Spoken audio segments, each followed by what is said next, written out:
aula de hoje, vamos falar das outras igrejas. Vamos falar agora das igrejas da sequência, após Éfeso, Esmirna, Tiatira e Pérgamo, tá bom? Qual é o momento que nós estamos estudando? Estamos falando sobre a história de João, né? Então, João, desde o momento que ele foi chamado por Cristo, até escrever o livro de Apocalipse, que está ali por volta do ano 95, sobre o domínio de Domiciano. Então, confira aí a linha do tempo. Então, durante o império de Tibério, João, o discípulo amado, ele vai ser chamado por volta do ano 27 depois de Cristo, quando começa o ministério de Jesus. E aí, então, ele vai acompanhar Jesus como seu discípulo fiel até a sua morte e ressurreição. Lembrando que João foi o único discípulo que ficou aos pés da cruz. Daí, então, João vai acompanhar esse processo muito forte de expansão, de desenvolvimento da igreja apostólica da Judéia até Samaria, e aí sim até Antioquia, lá na frente, até vir a primeira viagem missionária de Paulo, atingindo a Ásia Menor, a segunda viagem missionária de Paulo, atingindo a Europa, a terceira viagem de Paulo, assim, fortalecendo esta igreja tão importante que era a igreja de Éfeso. Aliás, ele ficou aí 3 anos na igreja de Éfeso, e depois vem a quarta viagem missionária de Paulo, nesse momento já a caminho da sua morte, porque o imperador Nero estava perseguindo todos os cristãos. Então, por volta do ano 67, morrem Paulo e Pedro. E João, provavelmente por volta aí deste período, ele vai para Éfeso, fortalecer esta igreja tão importante. No ano 70, acontecerá a destruição de Jerusalém pelo imperador Vespasiano. Depois vem Tito e o imperador Domiciano, a partir do ano 81. E é nesse período aí que o apóstolo João vai escrever as suas cartas, o Evangelho e também o Apocalipse. Então, como nós falamos, o ano 95, o momento que João escreveu o livro de Apocalipse, e a segunda perseguição aos cristãos pelo Império Romano foi nessa época. A primeira nós falamos que foi com Nero, por volta do ano 64, ano 68, esse tempo aí. Inclusive, foi o momento em que Pedro e Paulo foram martirizados. A segunda grande perseguição é esse momento. O apóstolo João está na ilha de Patmos, exilado. Então, vamos estudar as igrejas em que ele vai escrever as cartas ali na ilha de Patmos. Alguns falam que não foi em Patmos que ele escreveu em Éfeso, com as revelações que ele teve em Patmos. Enfim, o ponto é, as visões ele recebeu na ilha de Patmos. Nós falamos sobre Éfeso, nós vamos começar falando sobre Esmirna. Então veja no mapa. Então faz aí como que um arco, né? Quase que um triângulo. Então começa ali por Éfeso, vai seguindo essa ordem aí, né? Esmirna, Pérgamo, vai descendo. Tiatira, Sardes, Filadélfia e Laodiceia. Então havia uma estrada que conectava estas 7 importantes cidades da Ásia Menor, aonde existiam igrejas fundamentadas, igrejas que foram usadas como exemplo para nos ensinar também. Então, o tema central do livro de Apocalipse é o fim dos tempos, é o que vai acontecer depois do fim dos tempos, enfim. Mas também, os primeiros capítulos vai se dedicar à correção da postura da igreja, à correção dos cristãos em qualquer era. Agora, Bispo G, uma pergunta. Alguns estudiosos atribuem também que cada uma destas igrejas, elas são compatíveis a uma era.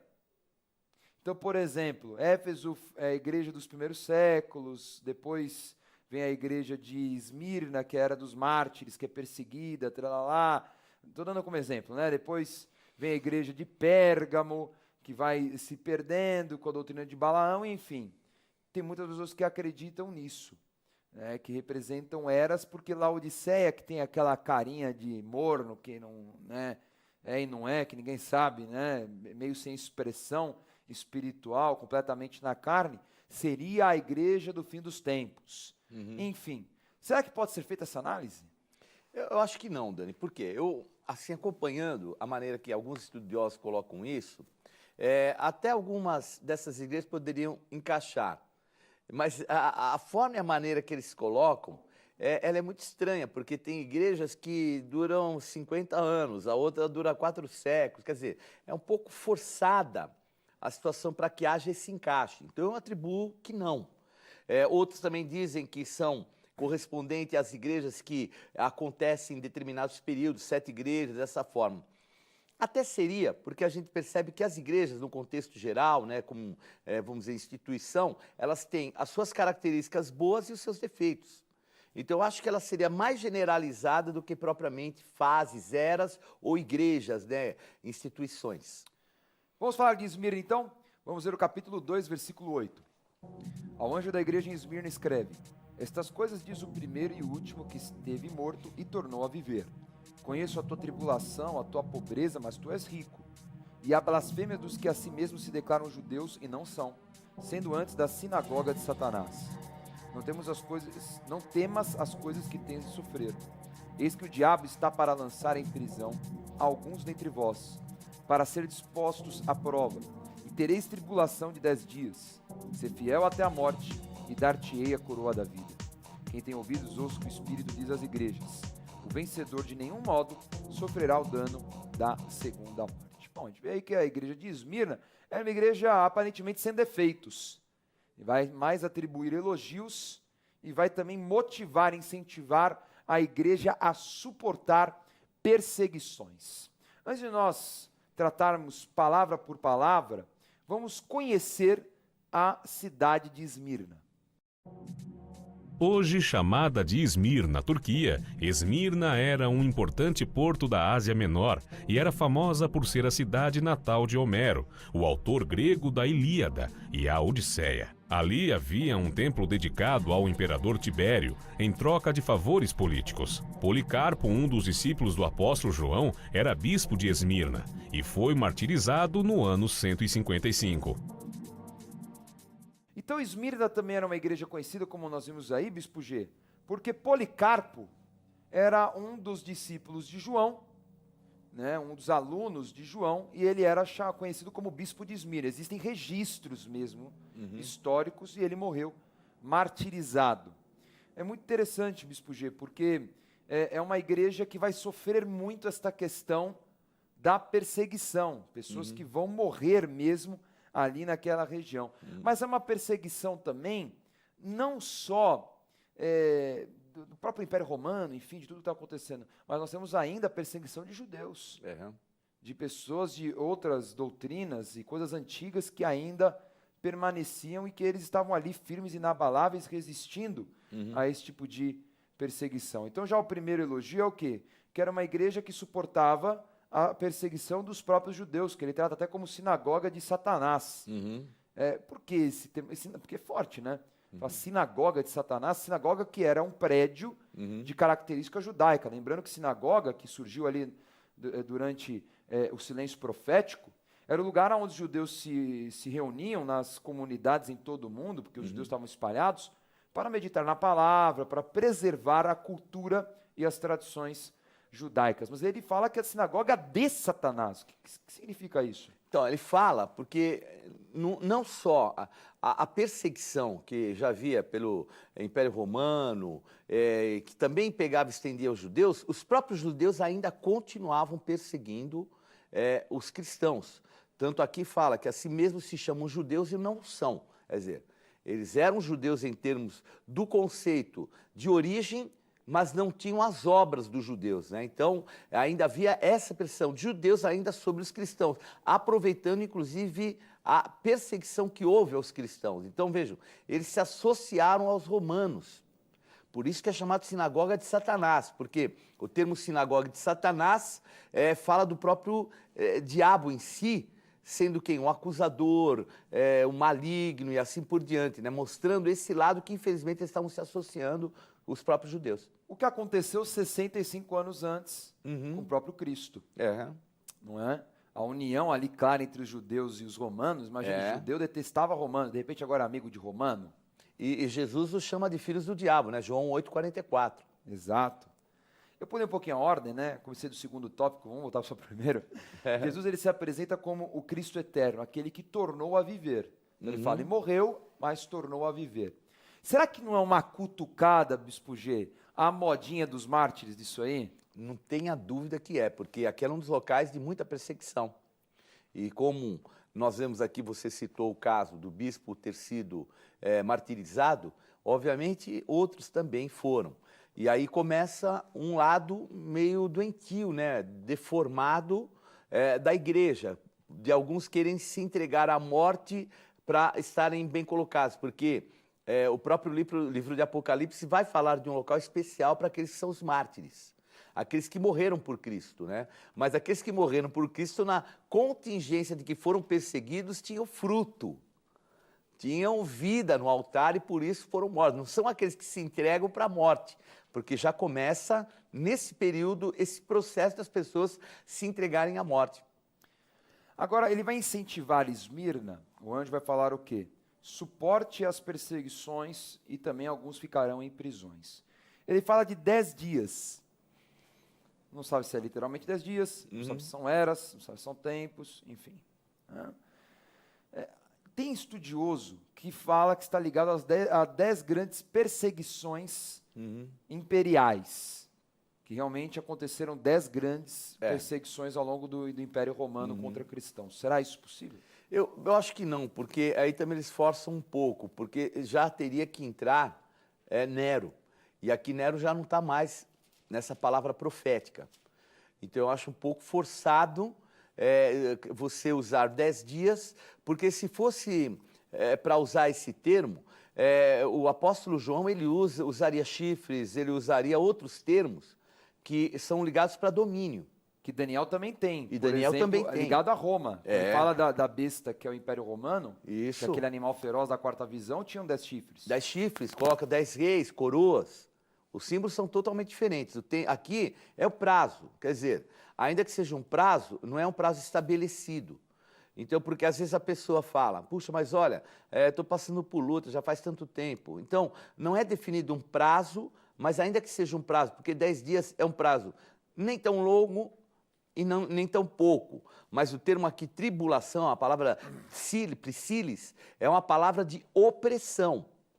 Né? Porque aqui usa o termo tribulação, mas o termo mesmo é opressão. Era 10 dias de opressão, coisa assim terrível. Mas não é data exata, mas seria um período prolongado e um período indefinido. Alguns atribuem a própria perseguição de Trajano, que seria a terceira grande perseguição. Né? Então teve Nero, Domiciano e Trajano. Trajano é por volta do ano 98. Porque Trajano ele teve uma perseguição muito diferente. Né? Ele era diferente dos outros. Né? Ele levava ao tribunal. Então Trajano, o que ele determinou? Para não ser, entre aspas, completamente injusto, o que ele fazia, entre aspas, né? Ele levava todos os cristãos a todos os tribunais. Quando descobria que era cristão, você vai a tribunal. Você tem que negar que você é cristão. Então ele fazia o quê? 3 vezes. Então a pessoa falava 3 vezes. Eu nego, não, eu sou cristão, sou cristão, sou cristão. Depois da terceira, aí ele mandava a morte. Então, pode ser algo próximo disso mesmo, porque seria uma opressão e foi uma forma de forçar em juízo. Eu estou te dando uma chance, hein? Olha, eu estou sendo brother de você. Se você negar Jesus, você não morre. Não é? Pode ser essa figura também, mas também vieram tantas outras depois. É verdade. Até virar a religião oficial do Império com Constantino, perseguições inúmeras. Sem dúvida. Né? Muito bem. E há uma promessa sobre Esmirna. O texto aqui fala, né, que é a coroa da vida e a vitória sobre a morte. Então também acaba fazendo uma alusão a essa questão do martírio mesmo, né, que assim, perder a vida por Cristo, né, que teria assim a coroa da vida e a vitória sobre a morte, ainda que morresse fisicamente por Cristo. Não correria o dano da segunda morte, né? Exatamente. Muito bem. Continuando a falar sobre as igrejas da Ásia Menor, vamos agora... Bom, Esmirna acho que fechamos, né, Bispo G? Perfeito. Então, vamos embora, vamos para Pérgamo. Então, veja aí no mapa, a região aí de Pérgamo, na cidade de Pérgamo, fica muito próxima também aí, né, de Éfeso, de Esmirna, enfim, é a terceira igreja da Ásia Menor. Vamos ler então, versículo 12 a 17. Ao anjo da igreja em Pérgamo escreve: estas coisas diz aquele que tem a espada afiada de 2 gumes. Conheço o lugar em que habitas, onde está o trono de Satanás. Guarde isso, hein? O trono de Satanás. em que conservas o meu nome, e não negaste a minha fé, ainda nos dias de Antipas, minha testemunha, meu fiel, o qual foi morto entre vós, onde Satanás habita. Tenho, todavia, contra ti algumas coisas, pois que tens aí os que sustentam a doutrina de Balaão, o qual ensinava a Balaque a armar ciladas diante dos filhos de Israel, para comerem coisas sacrificadas aos ídolos e praticarem a prostituição. Outros sim, também tu tens os que da mesma forma sustentam a doutrina dos nicolaítas. Portanto, arrepende-te, e se não, venho a ti sem demora, contra eles pelejarei, olha lá, com a espada da minha boca. Quem tem ouvidos, ouça o que o Espírito diz às igrejas, ao vencedor, dar-lhe do maná escondido, bem como lhe darei uma pedrinha branca. E sobre esta pedrinha é escrito um novo nome, o qual ninguém conhece, exceto aquele que o recebe. Bom, antes de falarmos aí dos pontos proféticos, vamos entender como se comportava, o que era esta cidade de Pérgamo. Pérgamo era a famosa cidade grega que levantou o primeiro templo de adoração a César, também conhecida pela adoração a Zeus, onde havia um templo dedicado com trono, e Esculápio, o deus grego da cura. O pergaminho foi inventado nesta cidade, e Pérgamo abrigava uma biblioteca que competia com Alexandria. Então vamos lá, Spurgeon. Jesus já começa se apresentando falando o seguinte: eu sou a espada afiada de dois gumes. Então já vi que o negócio vai ficar quente, né? Já vem o quê? Com o poder da palavra. Né? Porque a espada é a figura da palavra. Nós estamos falando aqui de um lugar que era disputava com Alexandria como um dos centros intelectuais do Império Romano. Alexandria era muito maior, tinha a famosa biblioteca de Alexandria, o farol de Alexandria e tudo mais.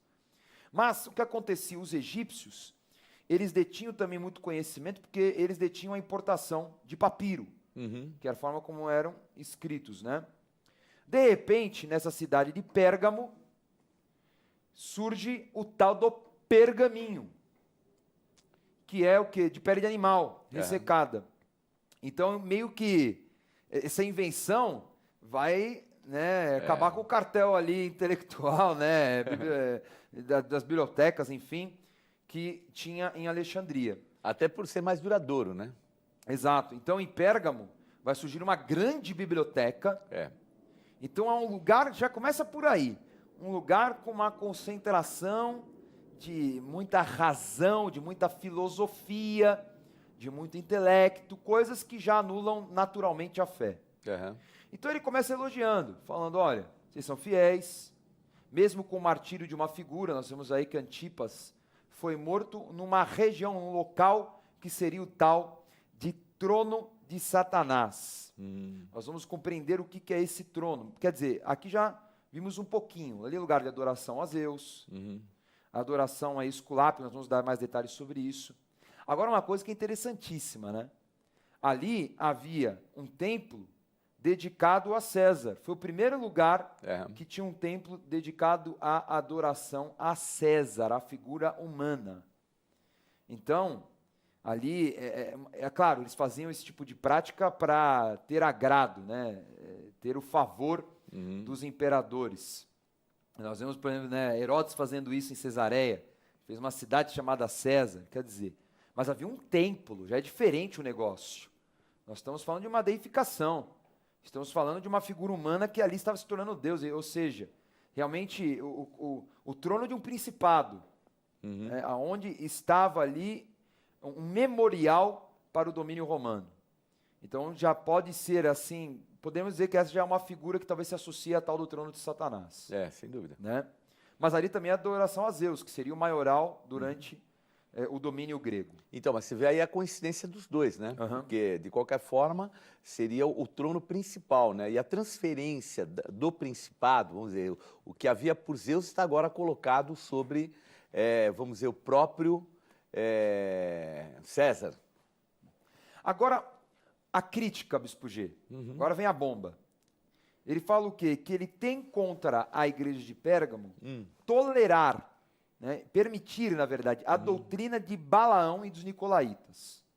Nicolaítas nós já explicamos na aula sobre Éfeso, na aula passada. Nós falamos que é aqueles que manipulavam, né? Exerciam domínio. Exercício do domínio sobre os outros, né? Criavam essa divisão e tudo mais. Tudo bem, então eles só tinham uma falha, eles permitiam esse tipo de divisão dentro da igreja. Né? Agora, a doutrina de Balaão, que é o que pega, ele é muito enfático nisso. Você tolera a doutrina de Balaão. Aí nós temos que voltar lá atrás, Bispo G. O que é a tal da doutrina de Balaão? O texto fala que Balaão ensinou a Balaque a armar cilada contra os israelitas. Né? Aquele momento, o povo de Israel está saindo ali do deserto, vai conquistar ali as cidades onde hoje é a Jordânia, né? O lado oriental do Jordão. Eles estão a ponto de cruzar o Jordão para a conquista de Canaã, e eles vão passar pelo território dos Moabitas. Então, um rei chamado Balaque, Moabita, ele vai contratar este homem chamado Balaão, que era um vidente, para amaldiçoar Israel. Não consegue amaldiçoar. Toda vez que vai amaldiçoar, abençoa. Só que Balaão era um cara vendido. Então ele viu que amaldiçoar, liberar uma palavra de maldição não acontecia. Então o que ele fala? Olha, o dinheiro é tão bom, vamos fazer o seguinte, Balaque, eu vou te ensinar então como você destruir, ou pelo menos você paralisar por um tempo os israelitas. E aí a tática, que está lá em Números 25, foi a imoralidade, a prostituição. Então as mulheres moabitas vão se deitar com os israelitas, vão trazer a prostituição, e por trazer a prostituição, esse envolvimento também vai trazer a tal da idolatria. Agora, como seria, Bispo G, essa doutrina, a doutrina de Balaão, para essa nova realidade da igreja? Então, quando aqui a gente não tem a tradução muito exata para a gente entender, por exemplo, aqui quando fala cilada, é uma palavra chamada escandalon, ou escândalo. Então, o promover a cilada não era simplesmente promover uma armadilha, porque a gente já entende cilada como uma armadilha, não. Era para levar ao escândalo. Então, talvez através de libertinagem, através dessas doutrinas, porque o que Balaão era? Balaão era um cara que era voltado para as riquezas, para a luxúria, para o bem bom. Então, e voltado também para esse lado de prostituição. E nós vemos que eles o quê? Estavam permitindo esse tipo de coisa. E esse que era o mal. O mal era ter alguns que davam um aval para que as pessoas entravam num processo de libertinagem. A palavra prostituição, porneio, é ligado à pornografia mesmo, é prostituição mesmo. Não é prostituição cultural, ela não é espiritualizada. É realmente uma liberalidade exagerada, chegando ao ponto das pessoas promoverem um escândalo. Então, chega de repente dentro da igreja que eles falam, não, eu tenho liberdade de fazer, vai se prostituir, vai encher a cara, vai... Era mais ou menos esse lado que infelizmente estava acontecendo dentro da própria igreja. A libertinagem... Libertinagem. Muito bem. E Balaão, que era um homem vendido, né? Se vendia a isso, então eles se entregavam a isso, né? Então, são doutrinas que estavam dentro da igreja de Pérgamo que pregavam essa imoralidade, essa liberdade, enfim.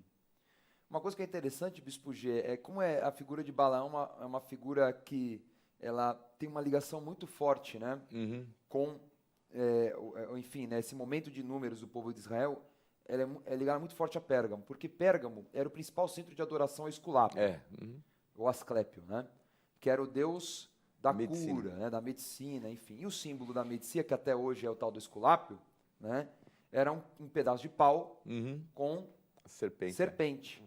Que é a mesma figura que nós vemos em Números 21, que é a figura em que Deus ordenou a Moisés a fazer essa figura do pau com a serpente de bronze, para que todo aquele que fosse picado, porque eles tinham murmurado, o povo de Israel tinha murmurado, veio uma praga, umas serpentes abrasadoras. Então o povo se arrependeu, então todo aquele que olhava para aquela serpente de bronze era instantaneamente curado. Então virou um símbolo de cura. Agora nós sabemos, Satanás é imitador, e absurdamente, porque era uma outra cultura, cultura grega. Eu estou falando de uma distância enorme, cultura grega da cultura hebreia. E como Satanás imitou um símbolo, e que hoje é usado pela medicina. Né? E que ali em Pérgamo era o lugar de adoração desse intelecto. Então essa permissividade grega também, que fazia parte da cultura grega, a libertinagem fazia parte dessa cultura.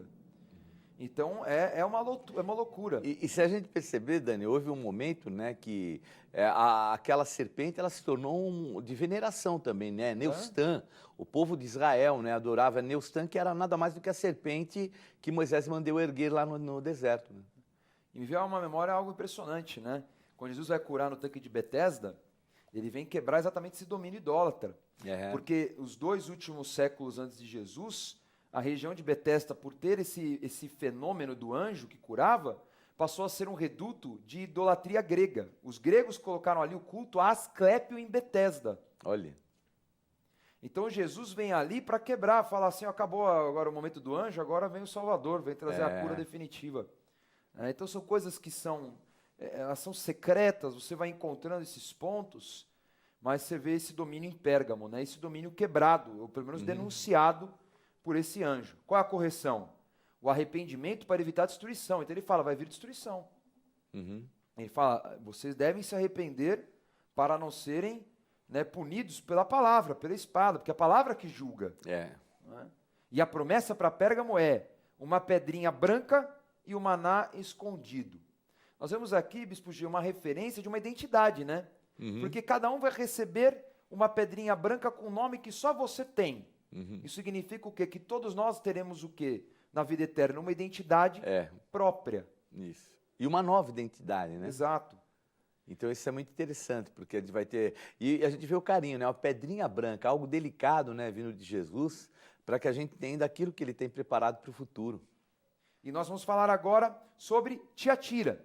Falamos já sobre Esmirna, falamos sobre Pérgamo, e agora chegou uma igreja que é mais ou menos como Pérgamo, né? Tinha umas coisas boas, mas também tinham coisas terríveis. Então veja aí no mapa, essas são as igrejas da Ásia Menor: Éfeso, Esmirna, Pérgamo, Tiatira, Sardes, Filadélfia e Laodiceia. E vamos estudar agora a 4ª igreja. Vamos ler? Versículo 18 do capítulo 2 de Apocalipse. Ao anjo da igreja em Tiatira escreve: estas coisas diz o Filho de Deus, que tem os olhos como chama de fogo e os pés semelhantes ao bronze polido. Conheço as tuas obras, o teu amor, a tua fé, o teu serviço, a tua perseverança e as tuas últimas obras mais numerosas do que as primeiras. Tenho, porém, contra ti o tolerares que essa mulher Jezabel, que a si mesma se declara profetisa, não somente ensine, mas ainda seduz os meus servos a praticarem a prostituição e a comerem coisas sacrificadas aos ídolos. Dê-lhe tempo para que se arrependesse. Ela, todavia, não quer arrepender-se da sua prostituição. Eis que a prostro de cama, bem como em grande tribulação os que com ela adulteram, caso não se arrependam das obras que ela incita. Matarei os seus filhos, e todas as igrejas conhecerão que eu sou aquele que sonda mentes e corações, e vos darei a cada um segundo as vossas obras. Digo, todavia, a vós outros, os demais de Tiatira, a todos quantos não têm essa doutrina e que não conheceram, como eles dizem, as coisas profundas de Satanás, outra carga não julgarei sobre vós. Então somente conservai o que tendes até que eu venha. Ao vencedor que guardar até o fim as minhas obras, eu lhe darei autoridade sobre as nações, e com cetro de ferro as regerá, as reduzirá a pedaços como se fossem objetos de barro. Assim como também eu recebi de meu Pai, dar-lhe ainda a estrela da manhã. Vamos conhecer a cidade de Tiatira. Tiatira é a cidade menos importante das 7 da Ásia Menor para aquela geração. A Bíblia faz referência à cidade sobre uma vendedora de púrpura chamada Lídia, que veio de Tiatira para Filipos e se converteu com Paulo. Bom, nós vemos uma cidade, Bispo G, que não tem uma grande expressão na Ásia Menor, mas que tinha um domínio de um espírito chamado espírito de Jezabel, e até uma figura de uma profetisa Jezabel. É tão interessante o detalhe da palavra, porque fala das práticas de Jezabel. Jezabel comia coisas sacrificadas a demônios, praticava a prostituição, que era também a prostituição cultural, que se fazia a Baal, né, a Astarô. E aí é interessante, ele fala assim, que vão matar todos os seus filhos, porque é o que aconteceu com a família de Acabe e Jezabel. A família de Acabe e Jezabel foi exterminada. Então, se a gente retomar tudo que se fala sobre Jezabel, nós vamos ver uma promessa e uma palavra também para nós entendermos que há um espírito que age nas igrejas, que estava agindo ali na igreja de Tiatira. Bom, Jesus começa se apresentando como aquele que tem olhos de fogo e pés como bronze. Figura interessante, Bispo G, Uhum. né? Da visão e daquilo também que são os pés, né? Os pés que sempre está ligado ao avanço, que está ligado na evangelização, e os olhos que purificam, porque o fogo purifica. É. E Jesus falou que se os olhos forem bons, todo o seu corpo será luminoso. Uhum. E os olhos, então, estarão ligados à questão da sedução, que era o que Jezabel fazia, porque Jezabel seduziu Acabe. É. Não é? Então é aquela questão da sedução, da fascinação, que está ligado diretamente à tal da Rainha dos Céus, Diana dos Efésios, e aí fica aquela salada. Tantas facetas de Jezabel, né? E o engraçado, Dani, é que ela pinta os olhos quando ela vai querer conquistar Jeú. O marido estava ainda, devia estar quentinho ainda no túmulo, e agora está um novo rei que é Jeú. Ela pinta os olhos e já joga um charme sobre Jeú, né? Realmente o espírito de prostituição em todas as áreas, né? E a figura dos pés, né? Porque o que sobrou de Jezabel, que os cachorros comeram, né? Foram só os pés e as mãos, né? É verdade. Então a gente vê que são figuras para nos chamar a atenção de como a Bíblia é um livro conectado, né? Como as coisas se conectam. É impressionante. Mas vamos lá, Bispo G. Elogios a Tiatira. É uma coisa interessante, diferente de Éfeso, que Éfeso era aqueles que tinham boas obras no passado e agora não tinham mais. Tiatira está falando, agora vocês têm obras melhores do que antes. Isso é notável. Vocês estão melhores em obras, mas vocês permitem, aí vem a crítica, a ação, a doutrina dessa tal de Jezabel. Será que Jezabel era uma mulher mesmo lá, com o nome de Jezabel? E olha, aqui a interpretação coloca, porque aqui ele coloca algo muito objetivo, né? Ou seja também, pode ser algo trazendo o quê? Alguém que faz e age como Jezabel, essa entidade. Eu não creio que fosse o nome em si, mas aqui ela a si própria se atribuía. Então, esse era o perigo. Sabia que tinha as marcas dessa Jezabel e deixavam e permitiam que ela continuasse ali de forma autoritária. Agora, uma coincidência, Bispo G.